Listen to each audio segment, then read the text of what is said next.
মানহুষ সেবাশ্রম ও একচক্রা নগরী উন্নয়ন সমিতির পক্ষ থেকে রাধা গোবিন্দের আবির্ভাব দিবস উপলক্ষে 5 দিন ব্যাপী হরিনাম সংকীর্তন সহ পুজোর আয়োজন করা হলো ময়ূরেশ্বর 2 নম্বর ব্লকের অন্তর্গত চাল্লজোয়া গ্রামে। উল্লেখ্য 2023 সালের মাঘ মাসে চাল্লজোয়া বাস স্ট্যান্ড সংলগ্ন এলাকায় রাধা গোবিন্দের মন্দির করার লক্ষ্যে ভিত পুজো করা হয়। ঠিক তারপর থেকেই ধাপে ধাপে শুরু হয় মন্দির নির্মাণের কাজ। আর সেই মন্দির নির্মাণ হওয়ার পর আজ রাধা গোবিন্দের মূর্তি স্থাপন করে পুজোর আয়োজন করা হলো মন্দির প্রাঙ্গণে।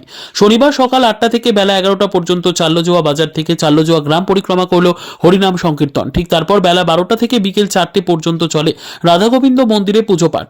এই বিষয়ে মানহুষ সেবাশ্রম ও একচক্রা নগরী উন্নয়ন সমিতির পক্ষ থেকে জানা যায় এই অনুষ্ঠান চলবে আগামী 5 দিন ধরে। যেমন আগামীকাল অর্থাৎ রবিবার 9 ফেব্রুয়ারি সকাল 8টায় হবে পুজো পাঠ ও বিশ্ব কল্যাণ শান্তি প্রদীপ প্রজ্বলন, ধর্মসভা ও সাহিত্য সভা।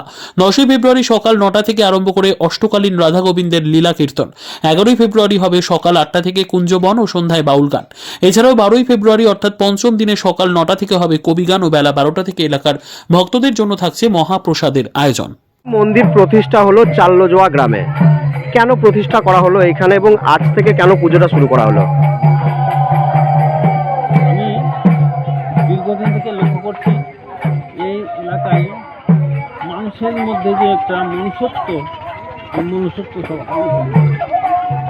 তাই মানুষ সেবাশ্রম। কি কি চলবে আপনাদের এই ওখানে অনুষ্ঠান?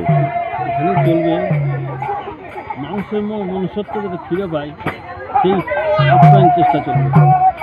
এখানে স্বাস্থ্য, শিক্ষা এসব স্কুল। কিসের মন্দির প্রতিষ্ঠা করা হলো এখানে? এখন বর্তমানে রাধা গোবিন্দ মন্দির, পরে এটা গৌণিতেও বিগ্রহ বলবে। কেন হঠাৎ এই গ্রামে এই মন্দির প্রতিষ্ঠা করা হলো? ভগবানের অশেষ করুণায় এই গ্রামে আমাকে নির্দিষ্ট করেছে।